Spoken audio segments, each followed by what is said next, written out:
الزمالك اكبر قلعه رياضيه في بالظبط. مصر. اكبر قلعه رياضيه في مصر.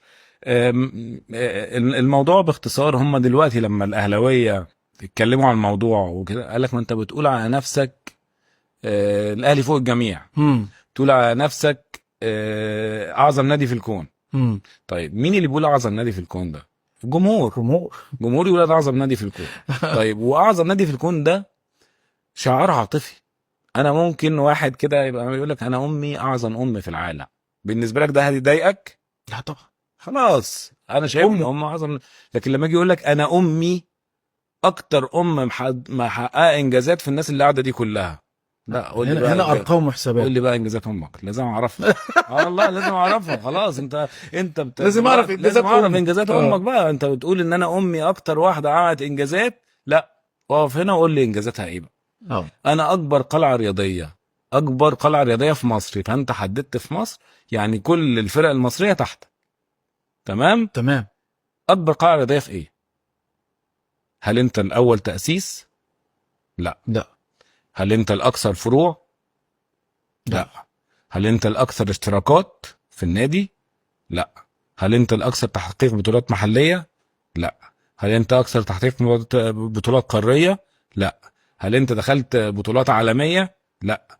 هل انت عندك الالعاب الفرديه والجماعيه اكتر من اي نادي في مصر؟ لا. مم. فانا حقي ان انا اقول لك رايك يحترم، بس رايك غلط.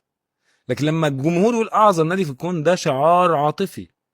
الاهلي فوق الجميع اللي هو عمل لهم خرم في دماغهم. الاهلي فوق الجميع، يعني ايه الاهلي فوق الجميع؟ مم. الاهلي مش فوق الجميع. الاهلي فوق الجميع عشان أنا كنت شاهد عيان سنه 2000 في انتخابات النادي الاهلي. مم. حصل كان في انتخابات، كابتن صالح سليم داخل قدامه رجل اعمال اسمه محمد جنيدي. اه. كان صاحب جي في ام سي 2000 2001 اعتقد. 2000 بالظبط. اه.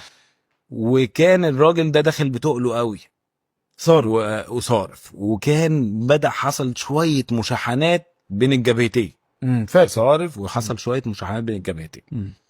كابتن صالح سليم الله يرحمه طلع السلوجن في الانتخابات دي نفسها ان مفيش حد اكبر من النادي الاهلي من ابنائه. الاهلي فوق جميع ابنائه.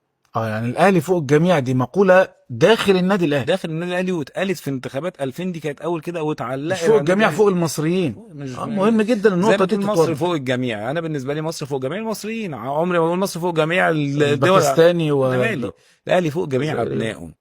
انت بقى عقلك صور لك ان الاهل ان البوست ده معناه او ان السلوجن ده معناه ان الاهلي فوقك، دي مشكلتك انت. انا اناقشك ليه اصلا؟